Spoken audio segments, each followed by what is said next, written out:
Bienvenue dans ce nouvel épisode sur la création d'un site internet de A à Z en HTML et CSS. Dans l'épisode précédent, nous avions vu comment mettre notre premier texte avec de la couleur, mais comme vous voyez, c'était très moche. C'est pour cela qu'aujourd'hui, nous allons voir plusieurs petites choses pour améliorer votre site, que ce soit pour structurer votre texte avec d'autres balises de texte, créer un vrai fichier CSS avec votre style à l'intérieur et d'autres petites choses que l'on verra ensemble pendant l'épisode. Si c'est pas encore fait, allez sur votre VS Code et on va commencer directement. Donc comme je vous ai dit, dans l'épisode précédent, nous avions vu la balise H1 qui est le titre. Pour le moment, nous allons retirer l'attribut style parce qu'on n'en a pas besoin et on va voir les autres. Donc pour H1, il faut savoir qu'il existe 6 manières de mettre H1. Donc il y a H1, H2, H3, H4, H5 et H6 qui vont de plus en plus petits. Donc H1 c'est le plus grand, le titre. Il y a H2 pour le sous-titre. H2 par exemple on peut mettre un titre, je sais pas, mettez la cloche pour ne rien manquer, voilà. Un H3. Donc votre avis compte beaucoup pour moi, donc ça c'est un sous-titre d'un sous-titre, et ainsi de suite. H4, partagez vos idées et vos retours. H5, merci de prendre le temps de regarder mes vidéos et de partager vos pensées. Et H6, le plus petit, qui sera votre soutien essentiel pour la croissance de la chaîne. Donc vous avez déjà ces 6 balises. Donc c'est entre guillemets les titres. Vous les différenciez parce qu'ils sont en gras. Alors ils sont par exemple celui-là est très petit, mais ils sont, vous verrez, vous allez souvent les utiliser. Rassurez-vous, la taille, vous pourrez la changer dans le futur, mais on verra peut-être ça à la fin de l'épisode. Enfin, en même temps que le CSS. Mais il existe aussi une autre balise qui est très connue, que vous avez souvent utilisée, qui s'appelle la balise P pour les paragraphes. Quand vous mettez paragraphe, par exemple, il nous dit merci de votre soutien. Un autre P, votre engagement fait la différence. Et un autre P, ensemble, nous pouvons créer une communauté dynamique et inspirante. Et oui, je l'espère bien. On met 3 paragraphes pour le moment, vous verrez, on en aura besoin juste après. Je vérifie si ça enregistre toujours, parce que tout à l'heure j'ai fait la vidéo sans enregistrer. Et donc là, vous voyez que vos paragraphes s'affichent bien et ils ne sont pas en gras et sont plus gros que H6, voire même H5. Mais là, vous allez me dire, des fois, j'aimerais bien de pouvoir changer un mot précisément, par exemple la couleur d'un mot. Bah, vous allez voir, c'est pas très compliqué. Il existe la balise span, par exemple dans engagement, nous allons le retirer, on le remettra juste après. Et là, on va mettre un petit span, S-P-A-N. Engagement. Visuellement, ça ne changera rien à votre site, c'est tout à fait normal. On verra ça après, vous verrez, il reste très utile. Mais vous allez me dire, ah mais oui, mais moi dans mon texte, j'ai des mots qui sont très importants, des mots que j'aimerais bien mettre en évidence. Et dire surtout à votre navigateur, ce mot-là, il est important, tu me le gardes. Il existe la balise strong, par exemple communauté. Bah strong, S-T-R-O-N-G, communauté. Et donc là, quand on va dans le navigateur, vous voyez qu'il se met en gras. Gras pour dire important. Ça se modifie, c'est pas obligé de le mettre, mais par exemple, il est en gras. Et donc voilà déjà pour tout ce qui est texte, vous avez déjà la majorité de ce que vous aurez besoin pour créer un site. Maintenant qu'on a vu le texte, on va parler du CSS, ce qu'on avait déjà vu dans le dernier épisode avec l'attribut style qui était juste ici, avec par exemple color red, bah brown, allez on va mettre brown, parce qu'il me propose brown. Hop, voilà, vous voyez ça fonctionne. Comme vous voyez, c'est moche, ça encombre, et surtout c'est pas très bon de mettre ça dans votre HTML. Mais il existe quand même derrière une autre balise qui s'appelle style, qui se met dans le HTML, que je vous déconseille aussi au final, mais je vous la montre quand même, qui donc s'appelle style, et à l'intérieur, vous avez la possibilité de mettre plein de couleurs. Bon, là, il propose déjà, je vais vous montrer. Là, vous voyez qu'il y a des couleurs qui changent. Moi, j'en veux pas. La méthode la plus connue est celle que les professionnels utilisent quand ils créent un site internet, qui est un fichier externe en CSS. Donc vous allez dans votre dossier Explorer, vous allez à la racine et vous tapez style.css. À l'intérieur, c'est normal. Il n'y a rien. C'est à nous de faire le code, donc c'est normal qu'il n'y a rien pour le moment. Mais pour l'instant, on peut taper ce qu'on veut à l'intérieur. Vous verrez que rien ne se passe. C'est tout à fait normal parce que nous ne l'avons pas relié au index.html. Pour faire ceci, déjà on va retirer ça parce que déjà c'est des erreurs. Vous allez juste aller en dessous de title de votre balise id et de mettre un link, donc L-I-N-K, faire tab ou entrée et il va directement vous le taper. Et vous tapez style.css. Là, les deux fichiers sont connectés. Par contre, imaginons que vous avez différemment de moi, comme ce qu'on va faire dans le futur. Par exemple, votre style.css est dans un dossier en plus de votre fichier de site. Par exemple, dans un dossier CSS. Rien de plus simple, vous avez juste à taper avant href css, css, /style.css. Et là, il le retrouvera aussi. En fait, c'est la racine / tu vas dans ce dossier, / tu me prends ce CSS. Vous pouvez en mettre autant que vous voulez. Si imaginons c'est comme ça, vous pouvez le faire. Par contre, imaginons qu'un jour, vous avez besoin de remonter d'un dossier pour avoir accès à votre style.css.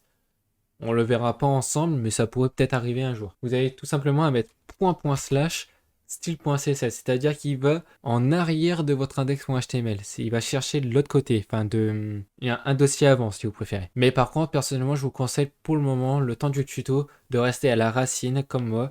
On verra dans le futur pour un peu mieux organiser votre fichier. Votre dossier plutôt. Voilà, votre style est connecté, rien ne change pour le moment sur le site, mais rien de grave, parce que maintenant, on va passer au CSS. Déjà, une règle primordiale qui est très conseillée de mettre sur votre site, c'est l'étoile, les accolades, et à l'intérieur, il propose déjà des choses, mais nous, on va juste mettre margin 0 et padding 0. Et vous allez voir, quand on va sur le site, alors faites pas gaffe à ça pour le moment, on n'en a pas besoin. On verra ça plus tard. Quand on va sur le site, vous voyez que tout est collé. Pour faire vos designs, c'est très important. Très conseillé, je dirais plutôt. Maintenant, vous allez me dire, ah, j'aimerais bien mettre couleur de fond à mon site. Je sais pas, j'ai envie de mettre une couleur de fond et par exemple, je ne sais pas, de mettre une police d'écriture. C'est très simple, vous mettez body, vous ouvrez vos accolades et à l'intérieur, par exemple, vous pouvez mettre background color, hashtag 333 pour gris foncé. Bien entendu, ça fonctionne aussi si vous, par exemple, vous mettez juste red. Et si vous faites hashtag 333, vous voyez que ici, la couleur change. Et donc, pour font family, donc la police d'écriture, vous avez tout simplement, par exemple, à mettre font family et vous choisissez celle que vous voulez. Par exemple, on peut prendre Arial sans serif. Bon, ça, c'est pas obligatoire, on peut le retirer. Enfin, je pense qu'il y a une petite modification, mais nous, on n'en a pas besoin pour le moment. Et là, quand on va ici, vous voyez que la police d'écriture a changé. Vous avez aussi la possibilité de mettre color white, par exemple.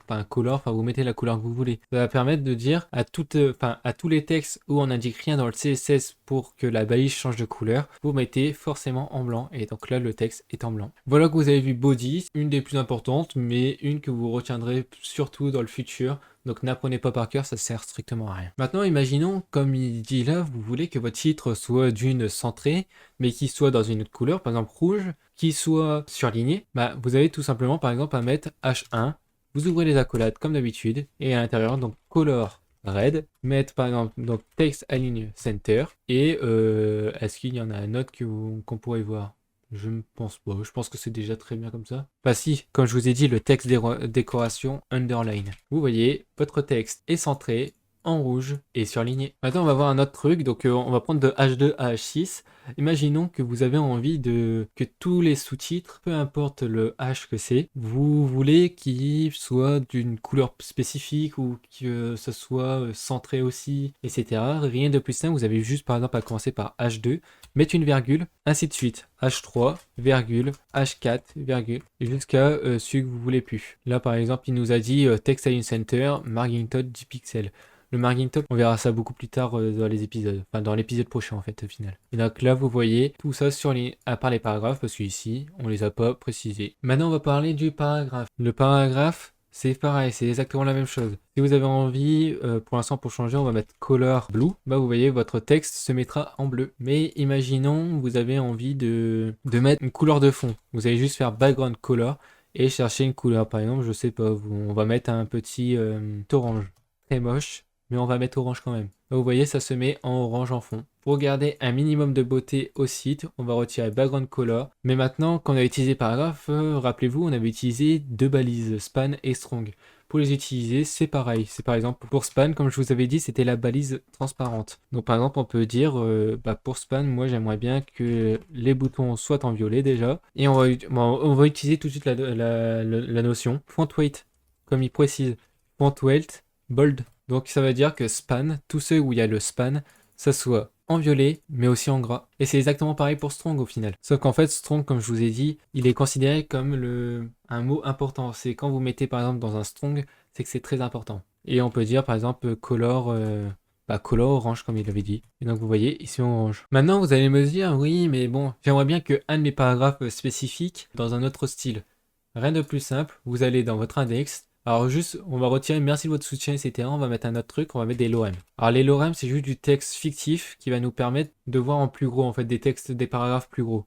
Donc ça revient au même, ne faites pas attention à ça. Bon, c'est les mêmes paragraphes par contre. Hein. Donc, vous pouvez faire la même chose par exemple si ça vous arrange. Et donc, par exemple, vous voulez mettre celui du milieu dans une autre couleur spécifique. Vous allez dans votre paragraphe et vous rajoutez l'attribut classe et le nom. Par exemple, je sais pas moi, on l'appelle text-yellow par exemple. Et quand on va ici, donc pour appeler cette classe-là, c'est très important, vous mettez un point et vous l'appelez text yellow. Et par exemple, color yellow. Et là, vous allez voir, celui du milieu, il se met bien en jaune. Je vais vite fait vous présenter la propriété font size. Font size qui permet de changer la taille de vos polices, comme je vous avais parlé tout à l'heure. La taille, ne pensez pas que H1 ne peut pas être plus grand, plus petit, etc. C'est vous qui choisissez. Par exemple, on peut dire font size pixels. Là, vous voyez, ils sont plus grands. Voilà, on laisse en 16 pixels.